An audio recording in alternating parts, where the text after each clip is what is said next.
ونؤمن به ونتوكل عليه ونعوذ بالله من شرور أنفسنا ومن سيئات أعمالنا من يهده الله فلا مضل له ومن يضلله فلا هادي له ونشهد أن لا إله إلا الله وحده لا شريك له ونشهد أن سيدنا ونبينا ومولانا محمدا عبده ورسوله صلى الله عليه وعلى آله وأصحابه وبارك وسلم تسليما كثيرا كثيرا أما بعد فأعوذ بالله من الشيطان الرجيم بسم الله الرحمن الرحيم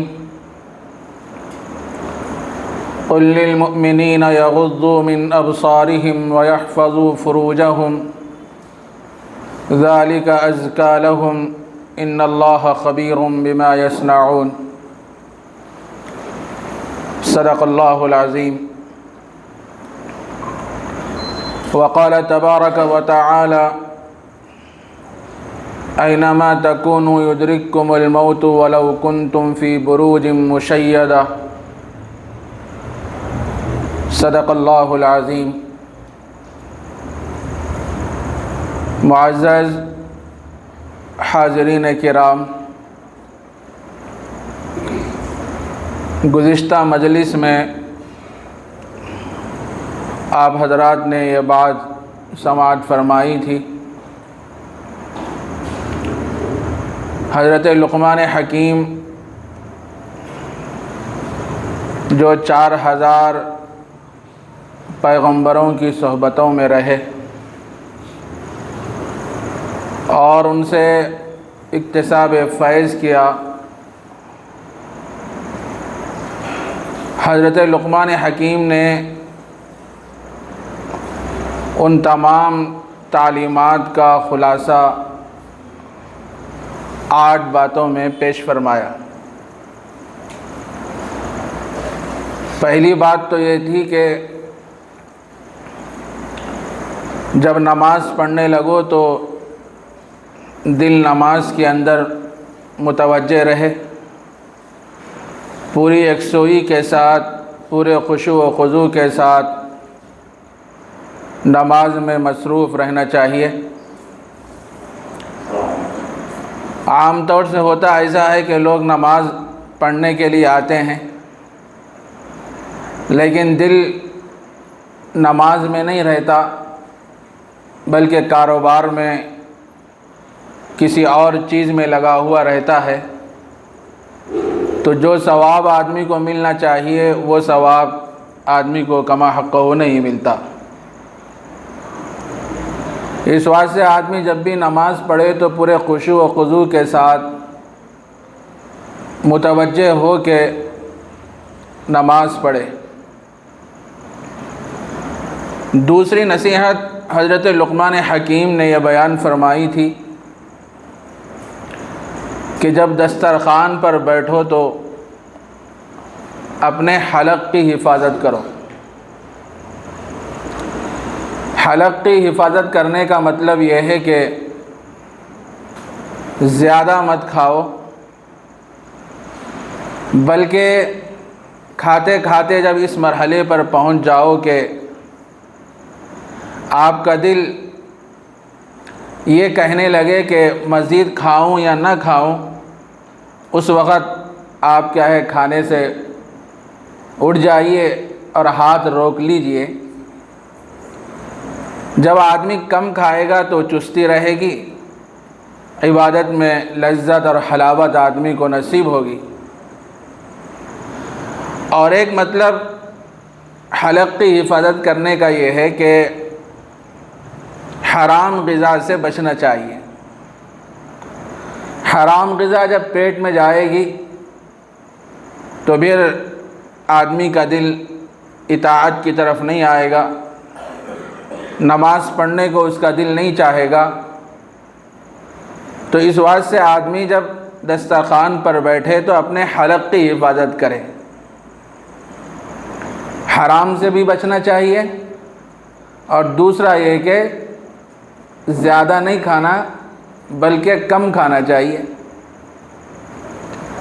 دو باتیں، دو نصیحتیں گزشتہ مجلس میں آپ حضرات نے سماعت فرمائی۔ اب تیسری نصیحت یہ ہے کہ جب لوگوں کے درمیان بیٹھو تو زبان کی حفاظت کرو۔ یہ زبان دیکھنے میں تو بڑی معمولی ہے اور ہلکی پھلکی ہے، مگر اس سے نکلنے والے کلمات بعض مرتبہ ایسے ہوتے ہیں جو اللہ اور اللہ کے رسول کو ناراض کرنے والے ہوتے ہیں۔ ہم اپنی زبان سے کوئی ایسا کلمہ نکالتے ہیں جس کی وجہ سے اللہ رب العزت ناراض ہوتے ہیں، اور اسی زبان سے نکلے ہوئے کلمات کے بارے میں اللہ قیامت کے دن باز پرس فرمائیں گے۔ حدیث میں یہ بھی بیان فرمایا گیا کہ قیامت کے دن بہت سے لوگوں کو جہنم میں ڈال دیا جائے گا ان کے زبان کے کرتوت کی وجہ سے، زبان کا بیجا استعمال، جس کی وجہ سے اللہ رب العزت ان لوگوں کو جہنم میں ڈال دیں گے۔ تو فرمایا کہ جب لوگوں کے درمیان بیٹھو تو زبان کی حفاظت کرو۔ عربی کا مقولہ ہے اللسان جرمہ صغیر جرمہ کبیر۔ زبان کی جسامت تو بڑی معمولی ہے، ہلکی پھلکی ہے، مگر اس سے جو کلمات نکلنے والے ہوتے ہیں وہ بڑے بڑے ہوتے ہیں، اتنے بڑے ہوتے ہیں کہ اس کی وجہ سے اللہ رب العزت بندوں کو جہنم رسید کر دیتے ہیں۔ تو یہ زبان دیکھنے میں تو بڑی معمولی ہے، مگر اس سے نکلنے والے کلمات ایسے ہوتے ہیں کہ جو اللہ اور اللہ کے رسول کو بھی ناراض کرنے والے ہوتے ہیں، خاندانوں میں، عزیز و اقارب میں، رشتہ داروں میں، متعلقین میں فساد پیدا کرنے والے ہوتے ہیں۔ جو خاندانوں میں جو جھگڑے پیدا ہو رہے ہیں وہ کس بنیاد پہ ہو رہے ہیں؟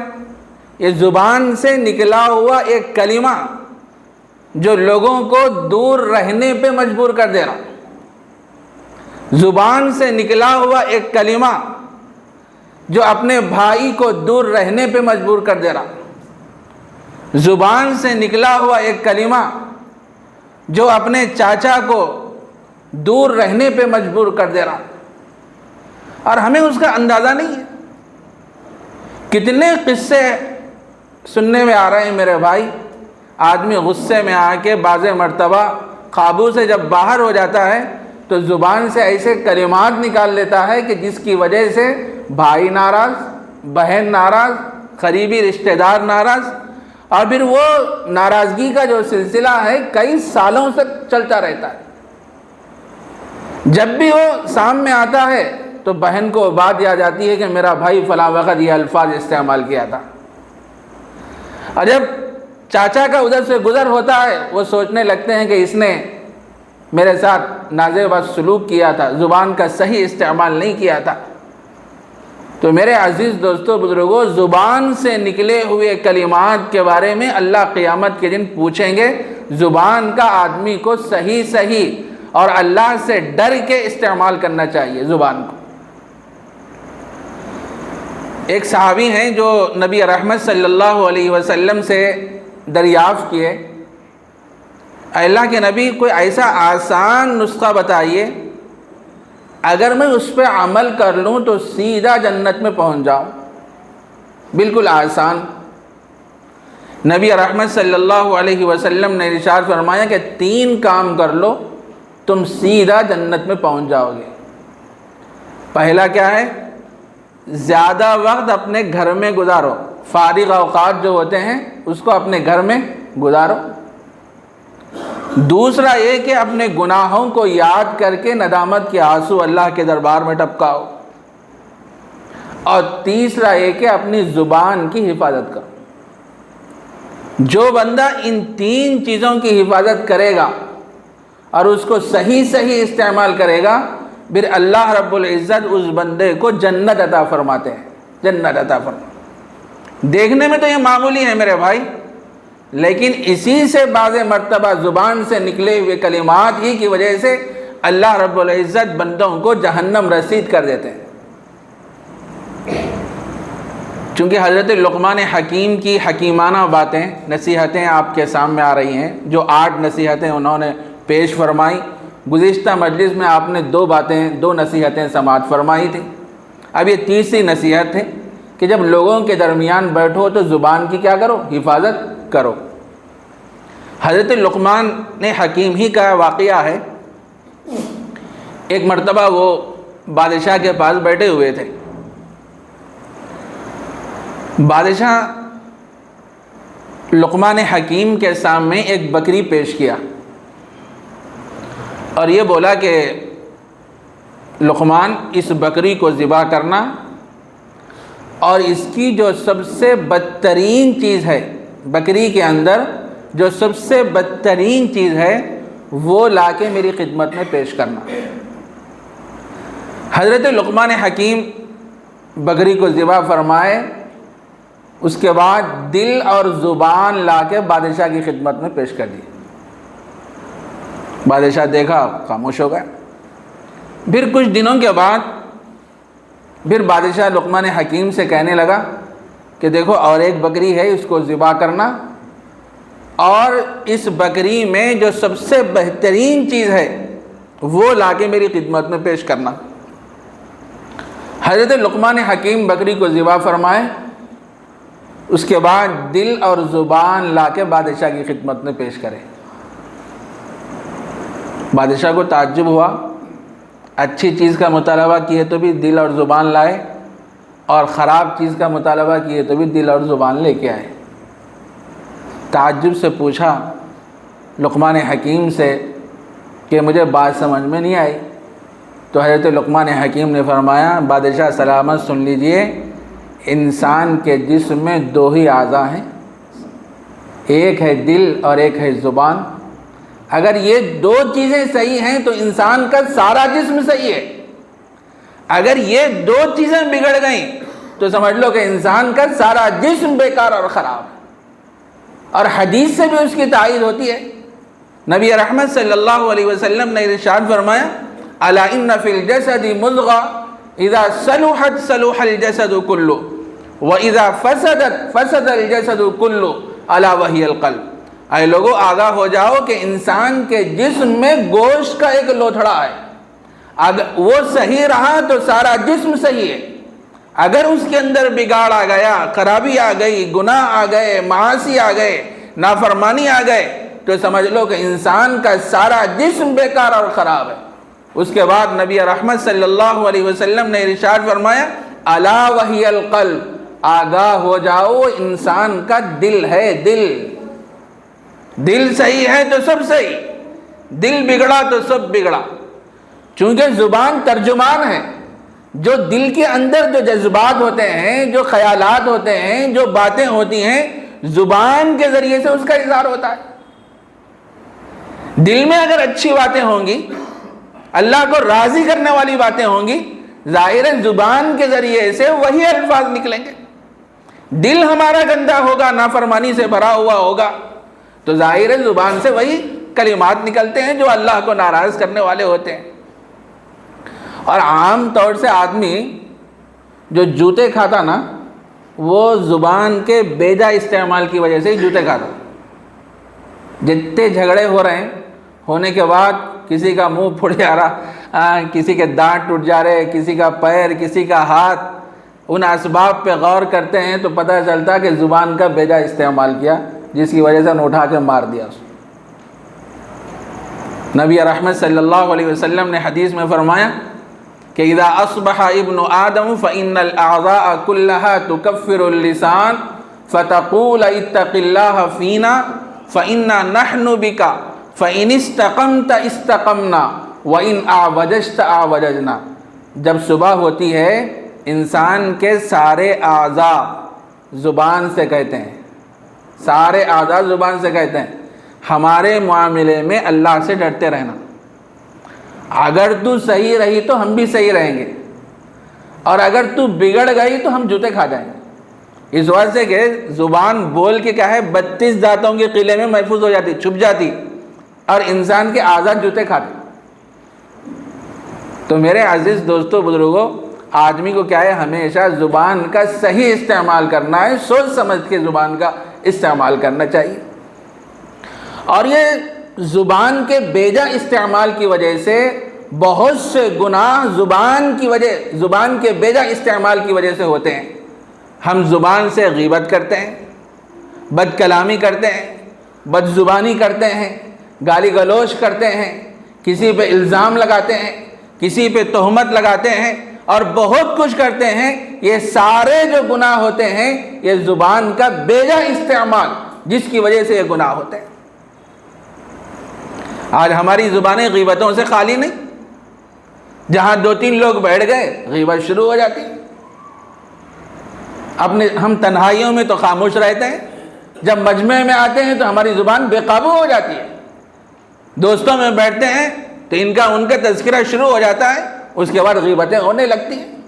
اور غیبت اتنا سنگین گناہ ہے، اتنا سنگین گناہ ہے، حدیث میں فرمایا گیا الغیبت اشد من الزنا، کہ غیبت کا گناہ زنا سے بھی بڑھ کے ہے۔ حضرات صحابہ نے نبی رحمت صلی اللہ علیہ وسلم سے دریافت کیا کیف الغیبت اشد من الزنا، کیسے یعنی غیبت کا گناہ زنا سے بڑھ کر ہے؟ تو نبی رحمت صلی اللہ علیہ وسلم نے ارشاد فرمایا کہ جب آدمی زنا کرتا ہے، زنا کرنے کے بعد اپنے کیے ہوئے عمل پہ نادم اور شرمندہ ہوتا ہے، اللہ رب العزت زنا جیسے عظیم گناہ کو بھی معاف فرما دیتے ہیں توبہ کرنے کے نتیجے میں۔ لیکن غیبت ایک ایسا گناہ ہے کہ بندہ اس کو گناہ سمجھتا ہی نہیں۔ اور دوسری بات یہ ہے کہ غیبت کا تعلق حقوق العباد سے ہے۔ ہم نے جس کی غیبت کی ہے، جس کے بارے میں غیبت کی ہے، جب تک جا کے اس سے معافی تلافی نہیں کریں گے اس وقت تک یہ گناہ معاف ہونے والا نہیں ہے۔ کتنوں کی غیبت کرتے رہے صبح سے لے کر شام تک۔ اور جو آدمی غیبت کرتا ہے نا وہ سب سے بڑا بے وقوف، سب سے بڑا احمق، اس واسطے کہ اپنی نیکیاں دوسرے کو پارسل کر رہا ہوں۔ اس کے نام اعمال میں، اس کے خزانے میں جو نیکیاں ہیں وہ دوسروں کو کیا کر رہا؟ پارسل کر رہا غیبت کر کے۔ اب یہ بیوقوف ہے نہیں ہے؟ کوئی آدمی پسند کرتا ہے اس بات کو کہ اپنی نیکیاں چلی جائیں؟ نماز پڑھنے پہ جو ثواب ملتا ہے، روزہ رکھنے پہ جو ثواب ملتا ہے، اچھے اعمال کرنے پہ جو ثواب ملتا ہے، وہ ساری نیکیاں دوسروں کے اکاؤنٹ میں ٹرانسفر ہو رہی ہیں ہماری نیکیاں۔ اور ہم کیا ہے؟ مزے میں ہیں۔ مزہ آ رہا نا غیبت کرتے ہوئے، بہت مزہ آتا ہے لوگوں کو۔ ایک دن مجلس نہیں لگی دوستوں کی پریشان ہو جاتے۔ ہوٹل پہ بیٹھ کے جب تک کسی کا تذکرہ نہیں کریں گے برائی کے ساتھ اس وقت تک آدمی کو چین نہیں آتا۔ یاد رکھنا ہم اپنی نیکیاں دوسروں کو کیا کر رہے ہیں؟ منتقل کر رہے ہیں۔ ایک شخص حضرت سفیان ثوری رحمۃ اللہ علیہ کے پاس آئے، آگے بولے ذرا یہ بتائیے کہ امام ابو حنیفہ رحمۃ اللہ علیہ کے تعلق سے آپ کیا فرماتے ہیں؟ سفیان ثوری سے ایک آدمی پوچھے کہ امام ابو حنیفہ رحمۃ اللہ علیہ کے تعلق سے آپ کیا فرماتے ہیں؟ تو سفیان ثوری نے فرمایا وہ نمبر 1 بخیل ہیں امام ابو حنیفہ رحمۃ اللہ علیہ۔ تو بولے ارے وہ تو کہاں بخیل ہیں، وہ تو اللہ کے راستے میں صدقہ خیرات انفاق سب کچھ کرتے ہیں، آپ کہہ رہے ہیں کہ نمبر 1 بخیل ہیں۔ تو انہوں نے اس کی وضاحت کرتے ہوئے فرمایا دیکھو وہ دوسروں کے نیکیاں اپنے پاس لے لیتے رہتے، لوگ ان کی غیبت کرتے، غیبت کرنے کے نتیجے میں ان کی نیکیاں ان کے نام اعمال میں آتی رہتی، اور یہ کسی کی غیبت نہیں کرتے، تو آخرت کے اعتبار سے یہ سب سے بخیل ہیں، سب سے بخیل۔ میرے بھائی یہ بات اگر ذہن میں مستحضر رہے، غیبت کرنے سے ہماری نیکیاں دوسروں کو منتقل ہو رہی ہیں، کوئی آدمی اس کو برداشت کرے گا؟ کوئی برداشت نہیں کرتا۔ لیکن عجیب چسکا لگا ہوا ہے غیبتوں کا۔ حضرت زین العابدین رحمۃ اللہ علیہ فرماتے ہیں کہ غیبت یہ ان لوگوں کی غذا ہے، غور سے سنیے، غیبت یہ ان لوگوں کی غذا ہے جو انسانوں کی صورت میں کتے ہوتے ہیں. اندازہ لگائیے. غیبت ان لوگوں کی غذا ہے جو انسانوں کی صورت میں کتے ہوتے ہیں. دل بنا ہوا نہیں ہوتا، ہمیشہ فساد برپا کرنا چاہتے ہیں، دشمنیوں کو قائم کرنا چاہتے ہیں، عداوتوں کو جنم دینا چاہتے ہیں، اور زبان سے تلخ تلخ کلمات نکالتے ہیں. یہ وہ لوگ ہیں جو انسانوں کی صورت میں کتے ہوتے ہیں. اللہ ہم سب کی حفاظت فرمائے. تو تیسری نصیحت اختصار کے ساتھ حضرت لقمان حکیم نے جو بیان فرمائی کہ جب لوگوں کے درمیان بیٹھو تو کیا کرنا؟ اپنی زبان کی حفاظت کرنا. 3 نصیحتیں.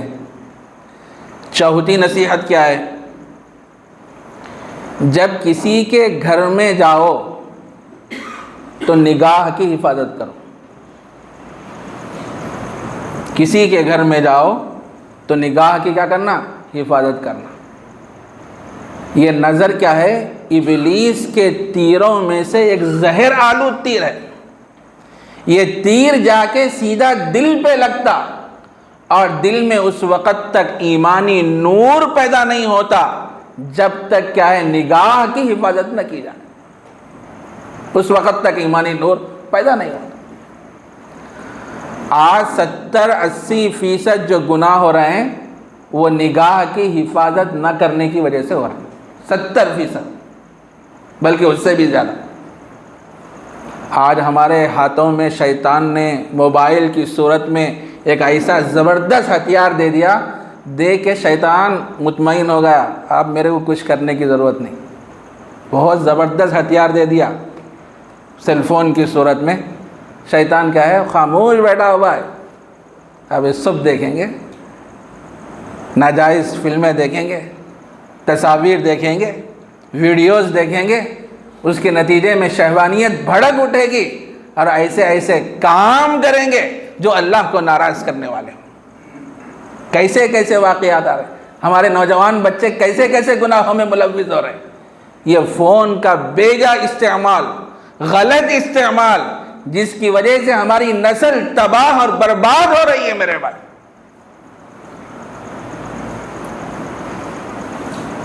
تو کیا کرنا ہے؟ کسی کے گھر میں گئے تو نگاہ کی حفاظت کرو کا مطلب ہے گھر میں سے نہیں، راستے سے گزر رہے ہیں یا کہیں بھی جا رہے ہیں تو کیا ہے نگاہ کی حفاظت کرنا ہے. نظر کو نیچے رکھنا. جو آدمی نظر کو نیچے رکھے گا بہت سے فتنوں سے بچ جائے گا، بہت سے فتنوں سے. آج ہماری نظر کیا ہے؟ قابو میں نہیں ہے. اور نظر ہی کی وجہ سے کیا ہوتا ہے؟ ایک کی نظر جب دوسرے پہ لگتی ہے، ان کیا ہے اپنے کو جب دیکھنے لگتا ہے یا دیکھنے لگتی ہے، مذکر مؤنث دونوں بولنا نا، ایک ہی بولے تو کیسا، ان دیکھنے جب لگتی ہے تو نظروں کے ملاپ سے دونوں میں محبتیں قائم ہو جاتی ہیں، مسکراہٹ شروع ہو جاتی ہے. مسکراہٹ کے نتیجے میں آدمی ایک دوسرے کے قریب ہوتا ہے، باتیں شروع ہو جاتی ہیں، اور باتیں ہوتے ہوتے وہی باتیں دوستیوں میں تبدیل ہو جاتی ہیں. پھر اس کے بعد ایک مقام اور جگہ بھی طے ہو جاتی ہے اور وہ دونوں جا کے منہ کالا کر دیتے ہیں. یہ نظر کی حفاظت نہیں کرنے کا نتیجہ. نظر سے بھی بہت سی باتیں ہو جاتی. خالی بات کرنا ہی ضروری نہیں ہے، بہت خطرناک ہے یہ نظر. کسی شاعر نے کہا ہے نا، نظر سے نظر نے ملاقات کر لی، نظر سے نظر نے ملاقات کر لی، رہے دونوں خاموش مگر بات کر لی. دونوں خاموش ہیں مگر پورے کام ہو جا رہے ہیں. تو کیا کرنا ہے؟ نگاہ کی حفاظت کرنا بہت بڑا مسئلہ ہے. قرآن مجید میں حق تعالیٰ جل شانہ نے فرمایا قُلْ لِلْمُؤْمِنِينَ يَغُضُّوا مِنْ أَبْصَارِهِمْ. نبی رحمت صلی اللہ علیہ وسلم سے حق تعالیٰ جل شانہ نے فرمایا اے نبی آپ فرما دیجئے مومنوں سے کہ وہ اپنی نگاہوں کی حفاظت کریں، نگاہوں کو نیچے رکھیں. اور دوسری بات کیا ہے؟ وَيَحْفَظُوا فُرُوجَهُمْ. اور شرمگاہوں کی حفاظت کریں. نگاہ کی بھی حفاظت ہونا اور شرمگاہ کی بھی حفاظت ہونا. جہاں مردوں کے بارے میں حق تعالیٰ جل شانہ نے یہ بات بیان فرمائی، وہیں عورتوں سے متعلق بھی حق تعالیٰ جل شانہ نے یہ بات بیان فرمائی، وَقُلْ لِلْمُؤْمِنَاتِ يَغْضُضْنَ مِنْ أَبْصَارِهِنَّ وَيَحْفَظْنَ فُرُوجَهُنَّ۔ اے نبی صلی اللہ علیہ وسلم، آپ مومنات سے فرما دیجئے کہ وہ اپنی نگاہوں کو نیچے رکھے اور اپنی شرمگاہوں کی حفاظت کرے۔ دونوں کو یہ کام کرنا ہے، مرد کو بھی کرنا ہے، عورت کو بھی کرنا ہے۔ جب دونوں نظروں کی حفاظت کریں گے، بہت سے فتنوں سے، بہت سے گناہوں سے محفوظ ہو جائیں گے، بچ جائیں گے۔ جب آدمی نظر کی حفاظت نہیں کرے گا، بہت سے آفتوں کو، گناہوں کو دعوت دینے والا بن جاتا ہے، اس کے نتیجے میں بہت سے گناہ ہوتے جاتے رہتے ہیں۔ تو چوتھی نصیحت یہ ہے کہ جب کسی کے گھر جاؤ یا کہیں بھی جاؤ تو سب سے پہلے اپنے نظر کی حفاظت کرنا، نظر کو نیچے رکھنا۔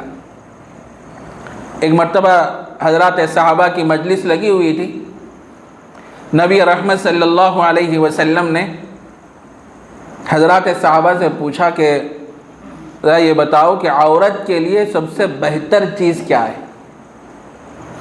عورت کے لیے سب سے بہتر چیز کیا ہے؟ حضرت علی رضی اللہ تعالیٰ عنہ بھی موجود تھے، حضرات صحابہ کوئی جواب نہیں دیے۔ حضرت علی رضی اللہ تعالیٰ عنہ اپنے گھر تشریف لے گئے اور حضرت فاطمہ رضی اللہ تعالیٰ عنہ سے انہوں نے دریافت کیا کہ اللہ کے نبی علیہ السلام پوچھ رہے ہیں، دریافت کر رہے ہیں کہ عورت کے لیے بہتر چیز کیا ہے؟ تو حضرت فاطمہ رضی اللہ تعالیٰ عنہ نے فرمایا، عورت کے لیے بہتر چیز یہ ہے وہ کسی غیر محرم کو نہ دیکھے اور کوئی غیر محرم عورت کو نہ دیکھے۔ یہ عورت کے لیے سب سے بہتر چیز ہے۔ جب مرد آدمی اپنی نگاہوں کی حفاظت کرے گا، عورت جب اپنی نگاہوں کی حفاظت کرے گی، پھر گناہ کیسے ہوں گے میرے بھائی؟ یہ آغاز ہے، گناہوں کا آغاز جو ہوتا ہے یہ نظر کی حفاظت نہ کرنے کی وجہ سے ہوتا ہے۔ بہت سے جو گناہ ہوتے ہیں تو نظر کی حفاظت کرنا۔ اس کے بعد اور ایک نصیحت حضرت لقمان حکیم نے یہ بیان فرمائی، موت کو ہمیشہ یاد رکھنا، موت کو ہمیشہ یاد رکھنا۔ مجھے مرنا ہے، مجھے مرنا ہے، مجھے دنیا چھوڑ کے جانا ہے، یہ استحضار دل میں رہے گا تو کیا وہ گناہ کرے گا؟ کرے گا؟ کوئی گناہ نہیں کرتا۔ اسی لیے تو علماء نے لکھا ہے آدمی 24 گھنٹوں میں سے 10 گھنٹے نکال کے موت کا مراقبہ کرنا چاہیے۔ کیسا کرنا مراقبہ؟ ایک تنہائی میں بیٹھنا، اب میں مرنے والا ہوں، مرنے کے بعد رشتہ دار میرے آنکھ بند کر دیں گے، میرے ہاتھوں کو سیدھا کر دیں گے، میرے پیروں کو سیدھا کر دیں گے، اس کے بعد ایک پلنگ پہ لٹا دیں گے، اس کے بعد لوگ آئیں گے، میرا دیدار کریں گے تھوڑے وقت کے لیے، اس کے بعد مجھے غسل دیا جائے گا، غسل کے بعد مجھے مسجد لے جائیں گے، وہاں میری نماز جنازہ ہوگی، نماز جنازہ کے بعد پھر قبرستان لے کے جائیں گے، وہاں لوگ دعا وغیرہ کرنے کے بعد مجھے سپرد لحد کریں گے، سپرد لحد کرنے کے بعد اب فرشتے سوالات کریں گے، وہ اس وقت میں کیسے سوالات کا جواب دوں گا؟ وہ عجیب، وہ قبر کی جو زندگی ہے بڑی عجیب و غریب زندگی ہے۔ آدمی دنیا میں جیسا کرتا ہے اس کے مطابق وہاں معاملہ ہوتا ہے۔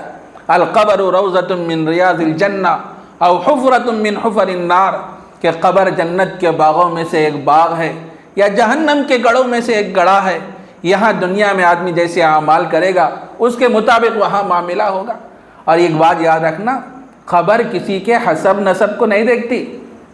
میں پہلوان کا بیٹا ہوں، میں اللہ والے کا بیٹا ہوں، میں مرشد کا بیٹا ہوں، میں مفسر کا بیٹا ہوں، میں محدث کا بیٹا ہوں، اور بہت سے جو نسبتیں لوگ آج لگاتے ہیں نا، میں وہ ہوں یہ ہوں، تو دنیا میں ہوتا کیا ہے؟ دنیا میں ہوتا کیا ہے؟ نسبتیں لگانے کی وجہ سے لوگ قدر کرتے ہیں۔ کسی آفس میں جائے اور جانے کے بعد لوگ جب کہتے ہیں کہ میں فلاں کا بیٹا ہوں تو لوگ قدر سے بٹھاتے ہیں اور اس کا کام جلدی سے کر کے اس کو بھیج دیتے ہیں۔ لیکن یاد رکھنا، جب آدمی قبر میں جائے گا وہاں حسب نسب نہیں چلے گا۔ قبر کسی کے حسب نسب کو نہیں دیکھتی، قبر تو یہ دیکھتی ہے کہ ان کیا لے کے آیا ہے۔ جیسے اعمال ہوں گے اس کے مطابق وہاں معاملہ ہوگا۔ روایتوں میں بات ملتی ہے کہ جب حضرت فاطمہ رضی اللہ تعالیٰ عنہ کا انتقال ہو گیا تو حضرت ابو ذر غفاری رضی اللہ تعالیٰ عنہ قبر سے خطاب کر کے فرمانے لگے، قبر تو جانتی بھی ہے تیرے پیٹ میں کون سی مقدس شخصیت آنے والی ہے، یہ اللہ کے نبی کی چہیتی صاحبزادی ہے، حضرت علی رضی اللہ تعالیٰ عنہ کی زوجہ محترمہ ہے، حضرات حسنین رضی اللہ عنہما کی والدہ محترمہ ہے، ارے وہ تیرے پیٹ میں آنے والی ہے، تیرے اندر آنے والی ہے، تو جانتی بھی ہے کون ہے؟ اس وقت قبر کیا کہنے لگی؟ یا ابا ذر لست انا موضع حسب ونسب بل انا موضع عمل صالح۔ اے ابو ذر اچھی طریقے سے سن لے، میں حسب نسب بیان کرنے کی جگہ نہیں ہوں، میں یہ نہیں جانتی کہ یہ اللہ کے نبی کی چہیتی صاحبزادی ہوں گی، میں اس کو نہیں دیکھتی، یہ حضرت علی کی زوجہ محترمہ ہوں گی، میں اس کو نہیں دیکھتی، یہ حضرات حسنین کی والدہ محترمہ ہوں گی، میں اس کو نہیں دیکھتی، بلکہ یہ دیکھتی ہوں کہ یہ کیا لے کے آئی، جیسے اعمال ہوں گے اس کے مطابق وہاں معاملہ ہوگا۔ تو ہر آدمی کو 24 گھنٹوں میں 10 منٹ مراقبہ کرنا، تنہائی میں اپنے کمرے میں بیٹھ کے مراقبہ کرنا، میں مرنے والا ہوں۔ لوگ بولتے ہیں سوب تخیرہ کرو مول صاحب، یہ موت کے اوپر نہ بولو، بہت مسئلہ ہو جا رہا، دل پورا کانپ جا رہا، اس کے اوپر نہیں بولنا، سب کے اوپر جانا نہیں ہے، نہیں بولے تو بھی جاتے ہیں، بولے تو بھی جاتے ہیں، ایسا بھی جانا تو ہے، موت کے اوپر نہیں بولنا کرتے، ڈر جا رہے ہیں، موت کے اوپر رکھو بولو، دوسرے کے اوپر بولو۔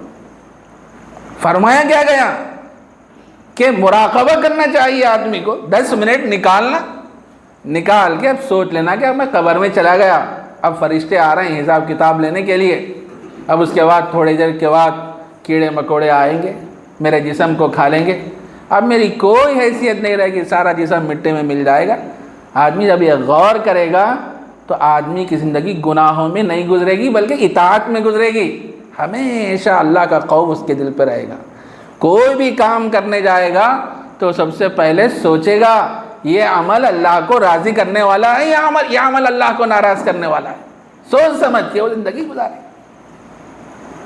اور یہ بات بھی یاد رکھنا، موت سے کہیں بھی نہیں بھاگ سکتے، موت تعاقب میں لگی ہوئی ہے، جہاں بھی جاؤ موت تمہارا پیچھا کرتی، اینما تکونوا یدرککم الموت ولو کنتم فی بروج مشیدہ، تم مضبوط قلعوں میں بند کیوں نہ ہو جاؤ لیکن موت آگے تمہیں ضرور پکڑ کے رہے گی۔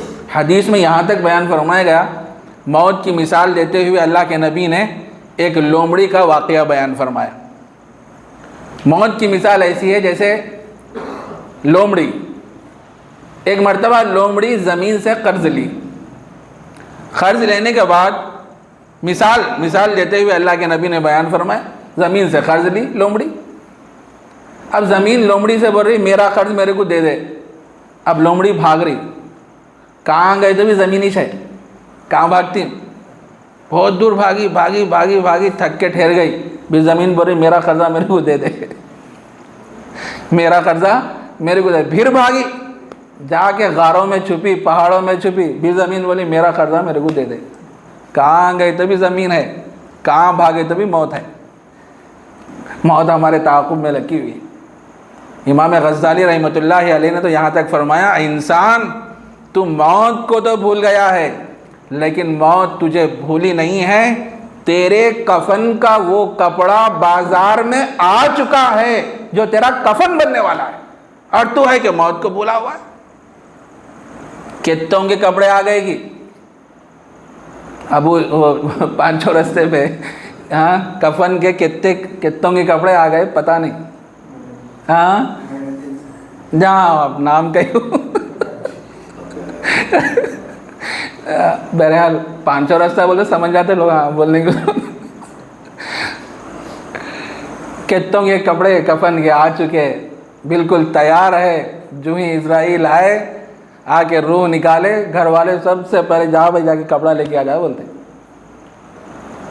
تو میرے بھائی موت کا مراقبہ کرتے رہنا، آدمی کو ہمیشہ موت مستحضر رہنا کہ مجھے مرنا ہے، مجھے مرنا ہے، اللہ کے پاس مجھے حساب دینا ہے، دنیا میں جو اعمال کروں گا اللہ میرا حساب لینے والے ہیں. یہ کیفیت جب مستحضر ہوگی تو پھر بندہ گناہ نہیں کرے گا. اور ایک بات یاد رکھنا، موت کا جو معاملہ ہے نا بڑا خطرناک ہے. موت کے وقت آدمی کو اتنی تکلیف ہوتی ہے اس کو لفظوں میں بیان نہیں کیا جا سکتا.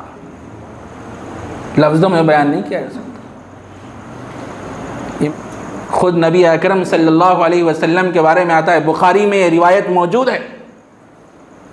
اللہ کے نبی علیہ السلام جب مرض الوفات میں تھے، شدت تکلیف کی وجہ سے، ارے کون ہے جن کے صدقے میں اللہ نے اس کائنات کو وجود بخشا؟ نبی رحمت صلی اللہ علیہ وسلم پر موت کی سختی کا یہ عالم تھا. بخاری میں بیان فرمایا گیا ہے کہ اللہ کے نبی علیہ السلام پر جب مرض الوفات میں آپ تھے تو سامنے ایک پیالہ رکھا ہوا تھا پانی کا. اللہ کے نبی علیہ السلام بار بار اس پیالے میں سے پانی لیتے اور اپنے چہرے پر ڈال لیا کرتے، تکلیف کی وجہ سے. اتنی تکلیف ہوتی ہے آدمی کو روح نکالتے وقت، آدمی اس کو لفظوں میں بیان نہیں کر سکتا، ایسی تکلیف ہوتی. اور مومن کو بھی ہوتی ہے، غیر مومن کو بھی ہوتی ہے. اور ایک بات یاد رکھنا، مومن کو جو تکلیف ہوتی ہے روح نکالتے وقت، یہ اس کے لیے درجات کی بلندی کا سبب ہوتی ہے. جو نیک بندہ ہوتا ہے اس کو بھی تکلیف ہوتی ہے، لیکن اللہ رب العزت اس کو تکلیف دے کے اس کے درجات کو بلند فرماتے.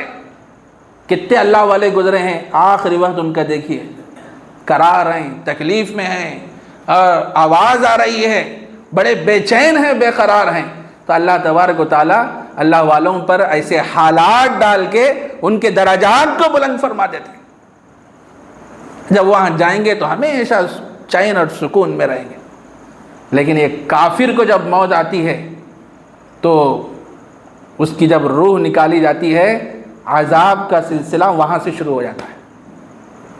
روح نکالنے کی وجہ جب نکالی جاتی ہے وہاں سے اس کے عذاب کا سلسلہ شروع ہو جاتا ہے. اللہ ہمارے ساتھ رحم کا، کرم کا، عافیت کا، آسانی کا معاملہ فرمائے. بڑی خطرناک ہے میرے بھائی، اس سنگینی کو ہم برداشت نہیں کر سکتے، اس کو الفاظ میں ہم بیان نہیں کر سکتے، اتنا خطرناک ہے. یہاں تک لکھا ہے کہ حضرت کعب احبار سے پوچھا گیا کہ ذرا یہ بتائیے کہ موت کے بارے میں آپ کا کیا خیال ہے؟ تو کعب احبار نے فرمایا اس کو الفاظ میں تو بیان نہیں کر سکتے، البتہ اتنا سمجھ لیجئے جیسے کوئی کانٹے دار ٹہنی ہے، کانٹے اس پہ لگے ہوئے ہیں، کانٹے دار ٹہنی ہے جو پیٹ میں ڈال دی گئی ہے. کہاں ڈال دی گئی؟ پیٹ میں ڈال دی گئی. ڈال دینے کے بعد ایک طاقتور آدمی کو بلایا گیا اور بلا کے اس سے بولے کہ اس ٹہنی کو کھینچ. اور وہ طاقتور آدمی پیٹ میں سے کانٹے دار ٹہنی کو کھینچ رہا ہے. جتنی تکلیف اس وقت اس آدمی کو ہوتی ہے اس سے کہیں زیادہ روح نکلتے وقت آدمی کو تکلیف ہوتی ہے. یہ منظر ہے میرے بھائی، اتنی سنگینی ہے، اتنی سنگینی. اور یہاں تک بیان فرمایا گیا حدیث میں کہ جب روح نکالنے والا فرشتہ آتا ہے، جب آدمی کی روح قبض کرنے لگتا ہے تو آدمی کو اتنی تکلیف ہوتی ہے کہ تلوار کے 1000 وار بھی اس کا مقابلہ نہیں کر سکتے. تلوار کے 1000 وار بھی اس کا مقابلہ نہیں کر سکتے، آدمی کو اتنی تکلیف ہوتی. اور یہی احمد بن حنبل رحمۃ اللہ علیہ ان کے بارے میں لکھا ہے بعض کتابوں میں، جب ان کا آخری وقت آیا تو کیا فرما رہے تھے وہ؟ آخری وقت انسان کا جب روح نکالی جاتی ہے شیطان حاضر ہو جاتا، ایمان سے محروم کرنے کی کوشش کرتا رہتا. آخری وقت دنیا میں تو ان میری بات نہیں مانا، اب اس کا آخری وقت ہے، چلو اس کو کیا ہے ایمان سے محروم کر دو۔ تو جب روح نکالنے کا وقت آتا ہے تو شیطان حاضر ہوتا ہے۔ امام احمد بن حنبل کا جب آخری وقت تھا تو آپ کی زبان مبارک سے یہ الفاظ نکل رہے تھے، ابھی نہیں، ابھی نہیں، ابھی نہیں، ابھی نہیں۔ لوگوں کو بڑا تعجب ہوا کہ یہ الفاظ آپ کی زبان مبارک سے کیوں نکل رہے ہیں۔ جب ذرا سا ہوش آیا تو امام احمد بن حنبل رحمہ اللہ اس موقع پر فرمائے، سنو میں جو کلمات کہہ رہا تھا، شیطان مجھ سے کہہ رہا تھا احمد بن حنبل تو بچ گیا، آخری وقت تو مجھ سے بچ گیا، تو میں کہہ رہا تھا ابھی میں تجھ سے نہیں بچا، جب میرا خاتمہ ایمان پہ ہوگا تو اس وقت میں بچ جاؤں گا، ابھی میں تجھ سے نہیں بچا۔ تو میں کہہ رہا تھا ابھی نہیں، ابھی نہیں۔ شیطان کا فریب اتنا سخت ہے، وہ آخری وقت آ کے بھٹکانے لگتا ہے، ورغلانے لگتا ہے۔ امام ابو جعفر قرطبی کے بارے میں فرمایا گیا کہ جب ان کا آخری وقت آیا تو قریبی لوگ ہیں نا جو کلمے کے ورد کرتے رہتے، لا الہ الا اللہ پڑھتے رہتے، سورہ یاسین پڑھتے رہتے، اور تلقین کی تو حدیث میں بھی بات بیان فرمائی گئی ہے، لیکن مرنے والے سے یہ نہیں بولنا کہ پڑھو، بلکہ نہیں بولنا، پڑھتے رہنا۔ وہ آدمی کیا ہے پڑھے گا۔ جب وہ لا الہ الا اللہ کا ورد ہونے لگا تو امام قرطبی کیا فرما رہے ہیں؟ لا لا لا فرما رہے ہیں۔ یہاں لا الہ الا اللہ کا ورد چل رہا، انہوں کیا فرما رہے ہیں؟ لا لا، نہیں نہیں نہیں نہیں بول رہے۔ لوگوں کو تعجب ہوا، انہوں ایسا کیوں بول رہے ہیں آخری وقت لا لا لا لا بول رہے ہیں؟ تو ان کو بھی ذرا ہوش آیا تو لوگ پوچھے کہ آخر یہ کلمات کیوں کہہ رہے ہیں؟ تو امام قرطبی رحمہ اللہ نے فرمایا کہ جب میرا آخری وقت تھا تو 2 شیطان میرے پاس آئے۔ کتنے؟ 2 شیطان میرے پاس آئے اور آ کے کہنے لگے، اے قرطبی تو نصارہ کے مذہب پر مر جا، جو نصارہ کا مذہب ہے نا وہ مذہب کے مطابق تو مر جا۔ اور ایک شیطان کہنے لگا تو عیسائی مذہب کے مطابق مر جا۔ تو میں کہہ رہا تھا نہیں نہیں نہیں نہیں، اور میں یہ دعا کر رہا تھا کہ اللہ میرا خاتمہ بالخیر فرما دے۔ میرے دوستو، بڑے عجیب و غریب حالات ہیں۔ جو آدمی گزرتا ہے نا اس مرحلے سے، اسی کو پتہ چلتا۔ ہم یہاں نہیں بول سکتے کیا کیا کیفیات ہوتے ہیں، اور سارے مناظر آدمی کے سامنے آ جاتے ہیں۔ جنت بھی دکھلائی جاتی، جہنم بھی دکھلائی جاتی، ساری چیزیں۔ ایمان کس کا نام ہے؟ ایمان بالغیب ہے نا۔ ہم جنت کو دیکھیں، جہنم کو دیکھیں، فرشتوں کو دیکھیں، کس کو بھی نہیں دیکھے، لیکن اللہ کے نبی فرمائے تو ہم ایمان لائے، اللہ کے نبی کے قول پہ اعتماد کر کے ہمیں ایمان لائے۔ آخری وقت یہ ساری چیزیں بتلائی جاتی ہیں آدمی کو، ساری چیزیں۔ اس وقت آدمی سوچتا ہے ارے میں دنیا میں ہنسی مذاق کی باتیں کرتا تھا، ٹال مٹول سے کام کرتا تھا، اب مجھے پتہ چل رہا ہے جنت دکھلائی گئی، جہنم دکھلائی گئی۔ تو بہرحال وقت زیادہ ہو رہا، تو حضرت لقمان حکیم نے کیا فرمایا؟ چوتھی نصیحت کہ ہمیشہ موت کو یاد کرتے رہنا، موت کا مراقبہ کرتے رہنا۔ 24 گھنٹوں میں 10 منٹ نکالنا آدمی، اور خصوصاً نوجوان جو ہے 10 منٹ نکالو۔ لوگ ماں باپ اپنے بچوں کے متعلق آ کے شکایت کرتے ہیں میرا بچہ یہ کر رہا، یہ کر رہا، یہ کر رہا، یہ کر رہا۔ ارے اللہ کے بندو، پہلے اپنے بچوں کی اسلامی انداز میں تربیت کرو۔ بچپن میں اپنے بچوں کو دینی تعلیم سے آپ کو آراستہ کرنا تھا، اپنے بچوں کو موحد بنانا تھا، اللہ والا بنانا تھا۔ ہم نے وہ کام نہیں کیا۔ یہ بچے بڑے ہو کے بے راہ روی کو اختیار کیے اور گناہوں میں ملوث ہو گئے۔ آج ماں باپ پریشان ہیں، میرا بچہ میری کوئی خدمت نہیں کرتا۔ خصوصاً نوجوان جو ہیں وہ 24 گھنٹوں میں سے 10 منٹ نکال کے روزانہ مراقبہ کرنا ہے، اور یہ سوچنا ہے کہ اب میں مرنے والا ہوں، مرنے کے بعد لوگ آئیں گے، میرا دیدار کریں گے، اس کے بعد مجھے غسل دیا جائے گا، اس کے بعد مجھے مسجد لے جایا جائے گا، میری نماز جنازہ ہوگی اور سارے لوگ مل کے قبرستان لے جائیں گے، لے جانے کے بعد سپرد لحد کریں گے، پھر فرشتے آئیں گے، سوال کریں گے، ایک موقع وہ بھی آئے گا کیڑے مکوڑے آئیں گے، ساری میرے جسم کو کھا لیں گے۔ یہ مراقبہ جب آدمی کرے گا کیا وہ گناہ کرے گا؟ نہیں کرتا۔ ہمیشہ دل پہ یہی چیز رہتی، مرنا ہے مرنا ہے مرنا ہے۔